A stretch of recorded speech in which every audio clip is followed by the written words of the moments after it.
नमस्कार, जनता टीवी देख रहे हैं आप। मैं हूं आपके साथ पूजा मोहन पांडे। बुलेटिन की शुरुआत करेंगे ताबड़तोड़ अंदाज में खबरों के साथ में। बदायूं में सड़क हादसा हुआ जहां पर गन्ना लदी हुई ट्रैक्टर ट्रॉली से बाइक सवार की टक्कर हो गई। हादसे में बाइक सवार की मौके पर ही मौत हो गई है।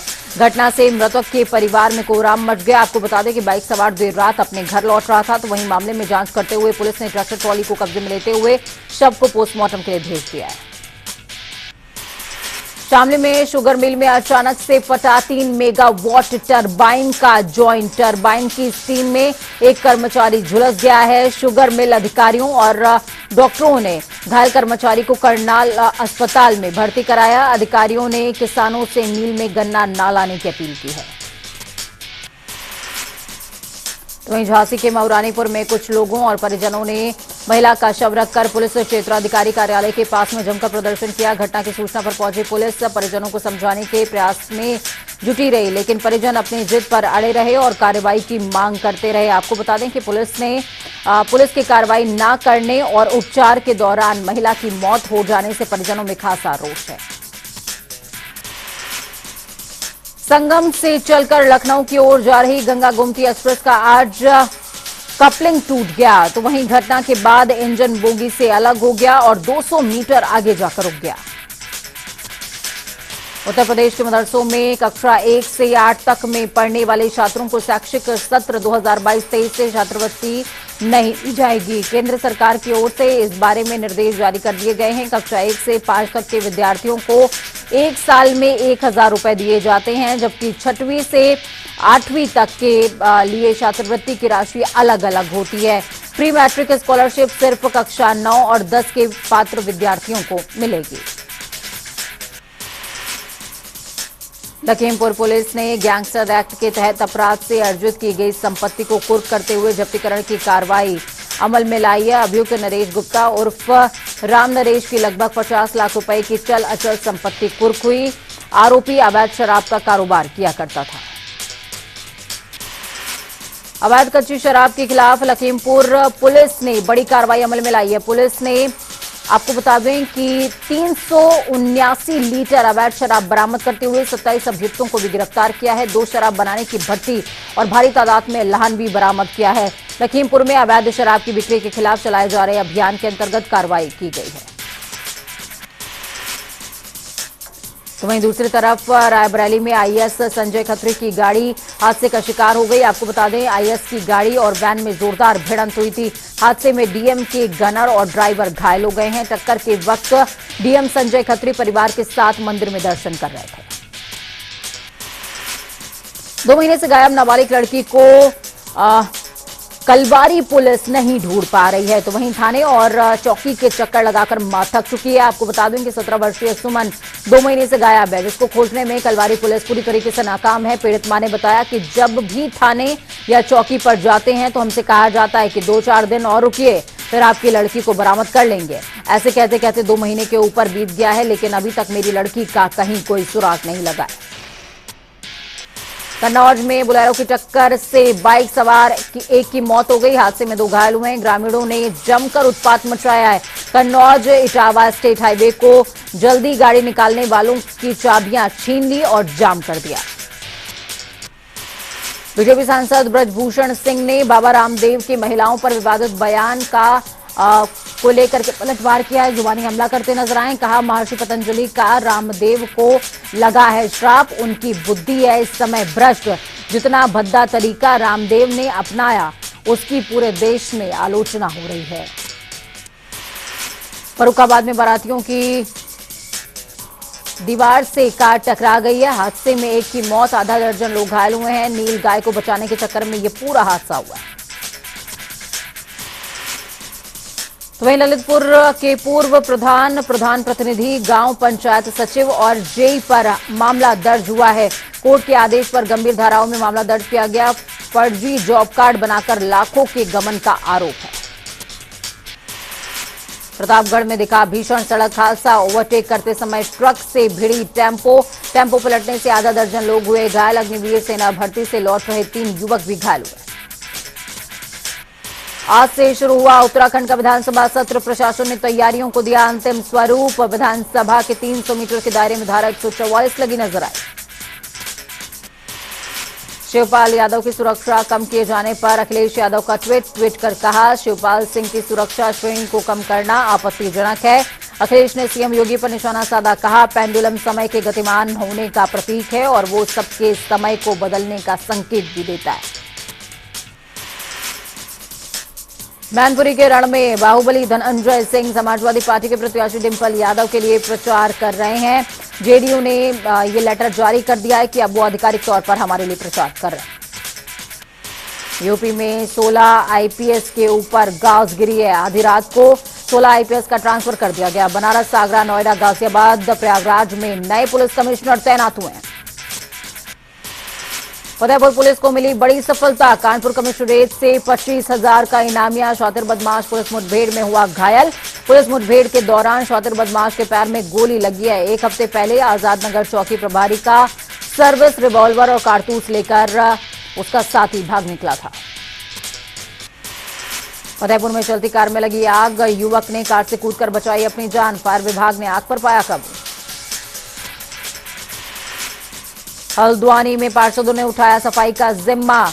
बनभूलपुरा में डोर टू डोर किया कूड़ा कलेक्ट। पार्षदों ने खुद कूड़ा गाड़ी चलाकर किया कूड़ा कलेक्शन। अयोध्या में डीएम नीतीश कुमार ने व्यापारियों पर उनकी दुकान से ही करी मुलाकात। व्यापारियों की समस्याओं को लेकर कई बातचीत। आपको बता दें, नया घाट से लेकर फैजाबाद शहादतगंज तक रामपथ सड़क का निर्माण होना है और इसके विरोध में 2 दिन से दुकानें बंद करते हुए विरोध जता रहे हैं व्यापारी। बरेली में शादी समारोह में दुल्हन के गहने और नकदी चोरी हुए। नकदी से भरा बैग हुआ चोरी। चोरी की घटना सीसीटीवी कैमरे में हुई कैद। 2 युवतियां चोरी करती हुई आई नजर, हुई रफू चक्कर। महोबा के थाना मोहाबकंठ के बगरौनी गांव में 16 वर्षीय किशोरी ने फांसी लगाकर जान दे दी। युवती का पंखे से लटका हुआ शव मिला। मामले की जांच में पुलिस जुटी हुई है। फतेहपुर में धर्मांतरण के फरार आरोपियों की संपत्ति कुर्की की तैयारी। कोतवाली पुलिस ने कोर्ट में दी अर्जी। गैर जमानती वारंट के बाद पुलिस आरोपियों की कुर्की करने की कोशिश में लगी हुई है। संत कबीर नगर में अलाव से एक झोपड़ी में लग गई भीषण आग। आग के कारण 6 वर्षीय मासूम की दर्दनाक मौत। पुलिस ने शव को कब्जे में लेकर पोस्टमार्टम के लिए भेजा। आगे की तफ्तीश तेज की। रायबरेली में विशालकाय अजगर देख लोगों के उड़े होश। 10 फीट लंबा अजगर देखकर लोगों ने वन विभाग को करी इत्तला। अजगर को देखने के लिए लोगों का लगा जमावड़ा। कुशीनगर में मोटरसाइकिल सवार ने बुजुर्ग को रौंदा। इलाज के दौरान मौत। बुजुर्ग की मौत सीसीटीवी कैमरे में हुई कैद। अलीगढ़ में तेज रफ्तार का कहर। कार ने बाइक सवार 2 युवकों को रौंदा। टक्कर के बाद कार सवार फरार। लखीमपुर खीरी में तेज रफ्तार का कहर। एक स्कूली वैन को ट्रक ने मारी टक्कर। स्कूली वैन पलटी। आधा दर्जन बच्चे हुए जख्मी।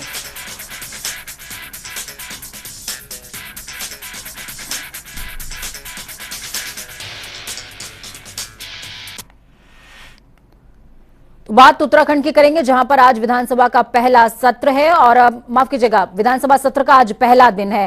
तमाम विधायक सत्र में पहुंच चुके हैं और सत्र के लिए सुरक्षा के पुख्ता इंतजाम भी किए गए। 5 दिसंबर तक चलने वाले सत्र में कानून व्यवस्था से जुड़े अंकिता हत्याकांड और केदार भंडारी प्रकरण के अलावा उत्तराखंड अधीनस्थ सेवा चयन आयोग परीक्षा घोटाले पर हंगामा देखने को मिला।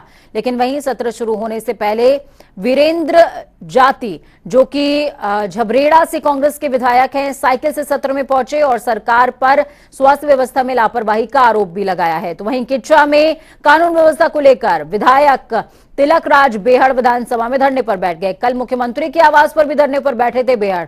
उन्होंने कहा कि किच्चा में कानून व्यवस्था ठीक नहीं है। उधर बसपा दल के नेता शहजाद ने भी विधानसभा सत्र से पहले सरकार पर सत्र के प्रति गंभीर न होने का आरोप लगाया है। तो वहीं नेता प्रतिपक्ष यशपाल आर्य का साफ तौर पर कहना कि सरकार को सदन में कांग्रेस पार्टी मुद्दे के आधार पर घेर रही है और घेरेगी। इस दौरान मुख्यमंत्री पुष्कर सिंह धामी और विधानसभा अध्यक्ष ऋतु खंडूरी भी विधानसभा पहुंचे।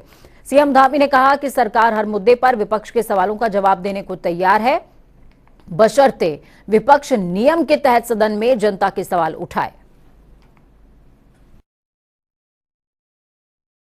एक भी मीटिंग की ना मुझे जानकारी ना मुझे सूचना।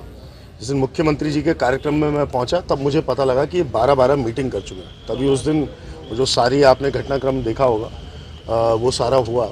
और अवश्य मैंने नेता प्रतिपक्ष जी से, प्रीतम सिंह जी से, जो सीनियर विधायक हैं, उनसे राय ली।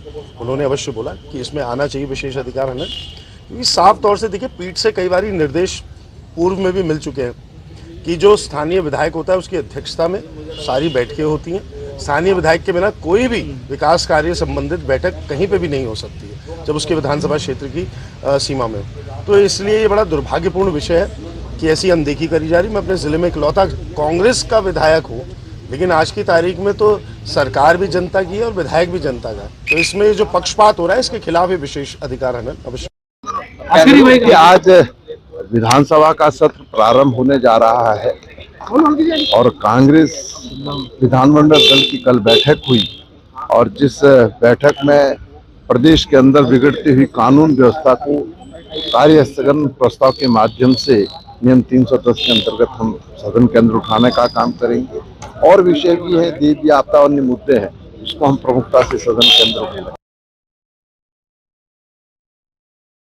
की बात है, तरसादाब की चेयरमैन साहब की बात है, तो बड़ी खुशी की बात है कि उन्होंने जो सवाल उठाए थे मैं उनके सवालों से सहमत हूं और उनकी जो है वो अपने सवालों पर कायम रहे तो ज़्यादा बेहतर रहेगा, क्योंकि जो मुद्दे उन्होंने उठाए हैं वो बहुत बढ़िया मुद्दे हैं क्लियर के लिए, प्रदेश के लिए।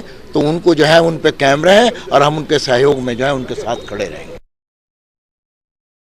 देखिए, आज हम निश्चित रूप से कानून व्यवस्था को लेकर नियम 310 के तहत चर्चा की मांग करेंगे। बहुत गंभीर विषय है जो आंकड़े दर्शा रहे हैं, जो घटनाएं हुई हैं, हत्याएं, बलात्कार, डकैती, चोरी, रंगदारी के अनगिनत मामले हैं और अचंभित होंगे कि क्या इतनी घटनाओं हुई हैं। देखिए, जिन मुद्दों पर भी बात होगी सभी मुद्दों पर साफ गोई से सरकार ने जो काम किए हैं, सरकार के द्वारा जो निर्णय लिए गए हैं, तात्कालिक रूप से जिन पर एक्शन हुआ है सभी पर हम अपनी बात रखेंगे। और मैं सभी को शुभकामनाएं देता हूं, बधाई देता हूं कि जन सरोकार के मुद्दे उठे, प्रदेश के विकास के लिए, प्रदेश की गति के लिए, प्रदेश की उन्नति के लिए, प्रदेश की प्रगति के लिए जो जरूरी मुद्दे हैं वो सदन पर आएंगे और उन सब पर बात होगी। बात होने के बाद चीजें आगे बढ़ेंगी। तो इस खबर पर ज्यादा जानकारी के लिए अजीत काम्बोज हमारे साथ फोन लाइन पर जुड़ चुके हैं। अजीत काम्बोज, हम सुमित हृदयेश को शुरुआत में सुन रहे थे, हल्द्वानी से विधायक हैं और उन्होंने साफ तौर पर कहा कि मैं अपने क्षेत्र में एकमात्र कांग्रेस का विधायक हूं, लेकिन उसके बावजूद भी मुझे किसी बात की इत्तलाई नहीं दी गई। तो क्या ऐसा हुआ है कि सर्वदलीय बैठक के दौरान कुछ विधायकों को ये पता ही ना चला हो कि आज सर्वदलीय बैठक हुई है? कितनी सत्यता है इस बात में? बिल्कुल, आपने ठीक कहा पूजा। अगर उत्तराखंड विधानसभा सत्र की बात की जाए तो तमाम विधायक यहाँ पहुंचे हैं और तमाम तरह के आरोप भी लगा रहे हैं। सुमित हृदयेश ने बात कही है सर्वदलीय बैठक को लेकर के उनको आमंत्रित नहीं किया गया, वो इकलौते विधायक है उधम सिंह नगर या नैनीताल जनपद से। तो साफ तौर पर सर्वदलीय बैठक की अगर बात की जाए, विधानसभा अध्यक्ष की अध्यक्षता में बैठक हुई थी और इसमें नेता प्रतिपक्ष के तौर पर यशपाल आर्य खुद मौजूद थे, जो तस्वीरों में जनता टीवी ने भी प्रस्तुत करने का काम किया था। तो इसमें जो विधानसभा अध्यक्ष की तरफ से जो सूचना भेजी गई थी वो नेता प्रतिपक्ष यशपाल आर्य को भेजी गई थी। इसमें किसी संबंधित व्यक्तिगत किसी विधायक को आमंत्रित नहीं किया गया था। तो ऐसे में सुमित हृदयेश का जो आरोप है वो किसके संबंधित है ये जानकारी सुमित हृदयेश ही बेहतर बता सकते हैं। लेकिन इतना जरूर है कि विधानसभा का सत्र आज से शुरू हुआ है, हंगामेदार हुआ है। शुरू में ही विधानसभा के बाहर ही तमाम कांग्रेसी विधायक धरना प्रदर्शन करते हुए नजर आए थे, सीढ़ियों पर बैठ गए थे। साफ तौर पर आरोप था कि कानून व्यवस्था ध्वस्त हो चुकी है, शिक्षा व्यवस्था, स्वास्थ्य की बात की जाए तो तमाम तरह के आरोप उनकी तरफ से लगाए गए और लगभग 15 से 20 मिनट का उनका धरना प्रदर्शन सत्र के शुरू होने से पहले तक ये चला है। इसके बाद अगर सत्र के भीतर की बात की जाए तो पूर्व नेता प्रतिपक्ष प्रीतम सिंह ने विशेषाधिकार हनन का मामला उठाया, ये बड़ा गंभीर मामला है जिसको लेकर पीठ ने निर्देशित किया है तमाम सचिवालय विधानसभा के अधिकारियों को कि आप लोग गंभीरता से इस मामले को देखिए और अगर किसी विधायक का विशेषाधिकार हनन होता है तो सीधे विधानसभा का मामला है। तो कहीं ना कहीं इस तरह के 1 से 2 प्रकरण ऐसे थे जो गंभीर प्रकरण है और इसको लेकर तमाम। अजीत, ये कहा जा रहा है कि आज ही अनुपूरक बजट भी पेश होने वाला है शाम को 4 बजे। अनुपूरक बजट में क्या कुछ अपेक्षाएं जनता की पूरी हो सकती हैं? बिल्कुल, अगर अनुपूरक बजट की बात की जाए तो शाम 4 बजे 4000 करोड़ से ज्यादा के लगभग का ये बजट है जो 4 बजे सदन के पटल पर प्रस्तुत होगा। तो उम्मीद यही है कि जन सरोकारों से जुड़ा हुआ ये बजट होगा, अनुपूरक बजट जो होगा।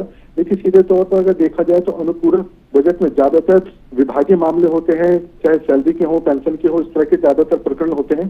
इनको संबंधित करते हुए ही अनुपूरक बजट सरकार की तरफ से लाया जाता है और ये आगामी जनवरी, फरवरी, मार्च 3 माह के लिए अनुपूरक बजट सरकार लेकर आ रही है। तो उसमें किन किन विभागों को सम्मिलित किया गया है, ये तो जब बजट सार्वजनिक होगा, 4 बजे प्रस्तुत होगा सदन के पटल पर, तभी सामने आ पाएगा। लेकिन इतना जरूर है कि सरकार और जो सीधे तौर पर मुख्यमंत्री पुष्कर सिंह धामी ने अपना बयान दिया है कि वो गंभीरता से सभी मुद्दों को लेकर सदन के भीतर उपस्थित होंगे, जन संवाद होगा, जो भी दिक्कत परेशानी विधायक बताते हैं सदन के माध्यम से, उन सभी का जवाब देने के लिए सरकार तैयार है। बिल्कुल, बहुत शुक्रिया अजीत हमारे साथ जुड़ने के लिए, अहम जानकारी ग्राउंड जीरो से साझा करने के लिए। तो अजीत जुड़े हमारे साथ में, जिन्होंने साफ तौर पर बताया कि शाम को 4 बजे का वक्त बेहद खास रहने वाला है और आज सत्र का जो आगाज है वो बेहद खास और हंगामेदार है, क्योंकि सरकार को विपक्ष लगातार तमाम मुद्दों पर घेरने का काम कर रही है। तो वहीं दूसरी तरफ आज अनुपूरक बजट भी पेश होना है, जिसका जो अमाउंट है वो अनुमानित अमाउंट 4000 करोड़ रुपए है।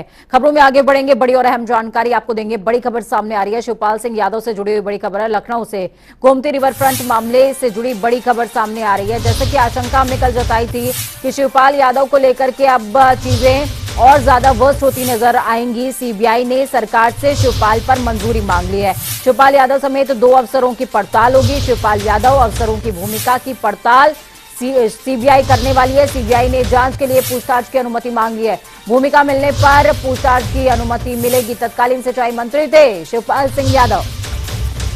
तो गोमती रिवर फ्रंट को लेकर के लगातार योगी गवर्नमेंट अखिलेश सरकार को घेरती रही है और ऐसे में शिवपाल सिंह यादव जो उस समय सिंचाई मंत्री थे, उनकी भूमिका भी बेहद खास थी और शिवपाल सिंह यादव घिरते नजर आ रहे हैं।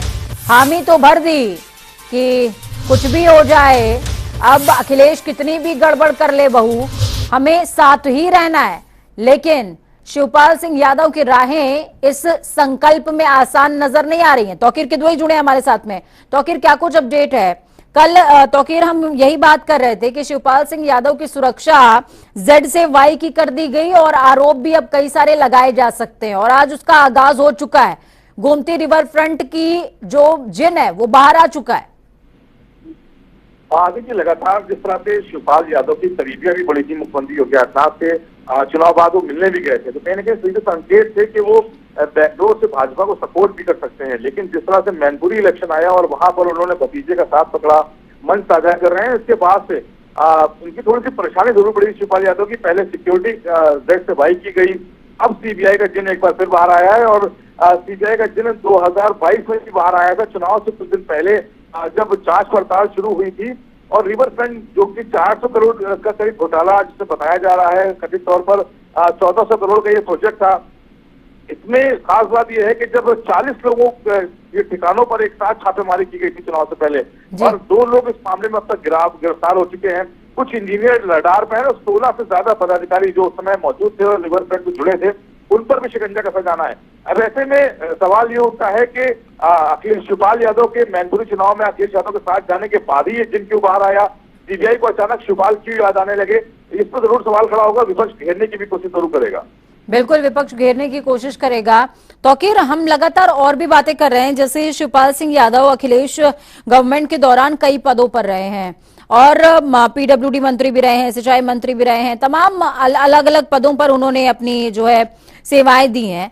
तो क्या ये भी हो सकता है कि गोमती रिवर फ्रंट के अलावा भी कुछ ऐसे मामले हों जिनकी जल्द अब खुलना शुरू हो जाए? देखिए, ऐसे तो पीडब्ल्यूडी मिनिस्टर रहते हुए आगरा एक्सप्रेस वे बना, फिर उसके बाद सिंचाई विभाग में थे तो रिवर फ्रंट बना। ऐसे कई मामले हैं जो विकास के नाम पर जो यहाँ पर निर्माण हुआ है लखनऊ के अंदर, खासकर वहां पर जो शिवपाल सिंह यादव ही मिनिस्टर थे, उन्हीं के साइन से ऐसे बड़े प्रोजेक्ट पास हुए। अगर जांच का दायरा बढ़ता है तो कहीं ना कहीं ये जरूर ये आगरा एक्सप्रेस वे से लेकर JPNIC तक भी बात जाएगी। लेकिन सबसे बड़ी बात है कि जो गोमती रिवर फ्रंट है, जो ड्रीम प्रोजेक्ट था अखिलेश यादव का, 1400 कुछ करोड़ का ये प्रोजेक्ट था जिसमें 400 करोड़ का घोटाला कहलाया जा रहा है, ये सिंचाई विभाग की तरफ से किया गया था। और तत्कालीन मिनिस्टर शिवपाल सिंह यादव उस समय यहाँ पर मंत्री थे डिपार्टमेंट के, तो कहीं ना कहीं शिकंजा अगर उनसे कसेगा तो मुख्यमंत्री तक भी कोशिश की जाएगी कि जो तत्कालीन मुख्यमंत्री थे तो वहां तक भी शिकंजा कसा जा सकता है। सीबीआई पूछताछ के नाम पर अखिलेश यादव तक भी पहुंच सकती है। लेकिन इंतजार करना होगा, ये चुनावी माहौल है अभी फिलहाल। इसके बाद क्या होगा, मैनपुरी इलेक्शन जब गुजरेगा और मैनपुरी की सीट किसके खाते में जाती है, इसके बाद तय होगा कि शिवपाल सिंह यादव आखिर किसके साथ खड़े हैं। बिल्कुल, ये तो अभी ट्रेलर है। और अगर मैनपुरी की जो जंग है वो सपा जीत जाती है तो वाकई इसके बाद फिल्म रिलीज होने की तैयारी भी हो जाएगी और शिवपाल सिंह यादव की राहें आसान नहीं होगी। परिवार एकजुट रखें या फिर अपने ऊपर तलवार लटकवाएं। तौकीर हमारे साथ में बने रहिए क्योंकि अगली खबर पर भी आपकी जरूरत होगी। इस बीच हम तमाम दर्शकों को बता दें, गुजरात का रुख करेंगे जहां पर सीएम योगी आदित्यनाथ प्रचार प्रसार कर रहे हैं। फायर ब्रांड नेता हैं, जहां जाते हैं भीड़ लग जाती है, लश्कर तैयार हो जाता है उनके स्वागत के लिए भी, उनको सुनने के लिए भी। देखिए, रूपरेखा तैयार करेगा। इससे बड़ी गौरव की बात भारतवासियों के लिए, भारत की 135 करोड़ की आबादी के लिए और क्या हो सकती है।